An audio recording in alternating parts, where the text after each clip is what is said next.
Hey family, Pham here, and today some ultimate pick and roll tips. As you guys know, scoring as the ball handler and coming out of a pick isn't as effective as it used to be. So if we are to dominate with the pick and roll again, we need to learn a new style of play.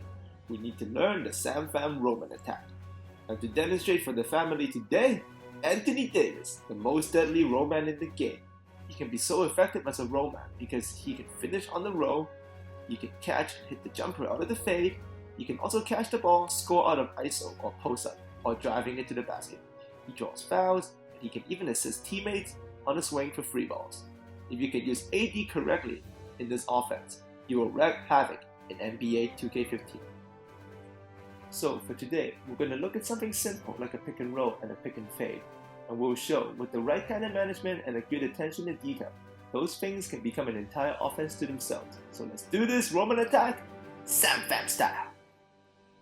And trust me family, this offense is no joke. I was able to produce 59 points and 12 assists of Anthony Davis on Hall of Fame Sim running this offense alone. Without further delay, let's take a look at it in detail. So let's take a look at part 1 of our attack on how we're going to use the Roman to fade to dominate the game. Remember though, no plays need to be called when running this offense. Just make sure you use the icon pick and roll button. And in terms of freelance and spacing, make sure you set it to 3-2 space the floor. This is the best setup for you to attack with the fade. I'll show later in the video in detail on why that is the case. You'll see here I'm holding icon pick and roll to the end so it becomes a fade to start the offense. Now you can also see that the 3-2 spacing is in effect. Now AD has set his pick towards the middle. This means he's actually going to fade to the side. Now this is really important. If you see him fading to the side, this means you can only get a jumper out of this possession. So that's the look, so you better take advantage of it and make sure that's what you do. Now we'll talk about what happens if he fades to the middle later. Okay, so let's run the footage. As you can see, Anthony's going to fade to the side and we're going to hit this jumper. Now hitting this is really important because it is going to open up your fading to the middle game. Let's pause it. Now you can see the 3-2 is intact, so that's good. Now this time though, the pick is towards the side, so Anthony is going to fade towards the middle. So this changes everything. With him fading to the middle and catching the ball, a whole bunch of options opens up. This is the point where the 3-2 space the floor setup is going to give you a huge advantage. So you can check it out. Norris Cole is on the left side space out, giving you a free ball. Eric Gordon is about to fill the right wing, also giving you another free ball. There is also enough space for a post-up opportunity here. But what we're going to do is we're going to pump fake because we already hit a jumper, so we're going to use the pump and drive to kill Wilson Chandler and dunk it all over his head. Let's run the footage, family.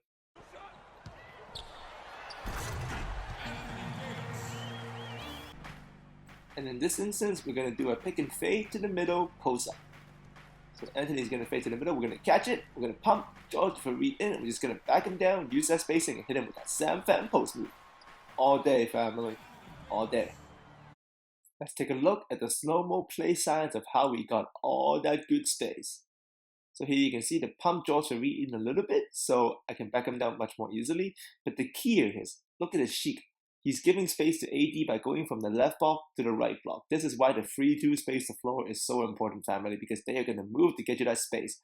Pondexter is also going to go to fill the corner on his own. This maximizes the amount of space AD has to drop step towards the baseline. I mean, look at it. They're going to form an empty pocket for AD. You're just going to drop that to the baseline, hit them with the Pham post move. If he jumps, wait for him to land. As he lands, turn towards him and then finish. All over for Reed. This is nasty. And here's another quick example of why 3-2 space to 4 is so crucial to this Roman offense. Look at Pondexter here. This is beautiful, family. So as AD is going to go in for the post-up, pay attention to Pondexter. He is going from left block to the right block. He's going to cut back, get AD that empty pocket to finish his post move. Thank you to Sar. That is beautiful spacing. So yes, guys, great team spacing equals effective post-ups. Make sure you put that 3-2 space to floor on for the Pham Roman attack fading style. You're going to dominate. But that's not all, family. That 3-2 space to floor mixing with this pick and fade is also going to get your Roman a ton of assists. Check it out here. This instance, this is an example of a pick and fade to the middle, high-low feed. AD goes to the middle, catches it, forces defense to step up, makes a nice wraparound pass to Pondexter, dunk it, and one. Now let's take a look at some pick and fade to the middle free ball assists. Yes, this offense, the spacing is great for post-ups and stuff, but it's also great for three-point shots. This is how deadly this is. If AD catches the ball in the middle after a fade, you use that 3-2 space the floor, and you can see all three perimeter guys are actually going to stay outside. So even when Tyreek is inside right now, you see him in the right block there, he's going to run his butt back out and give you a free ball spacing. Look at him.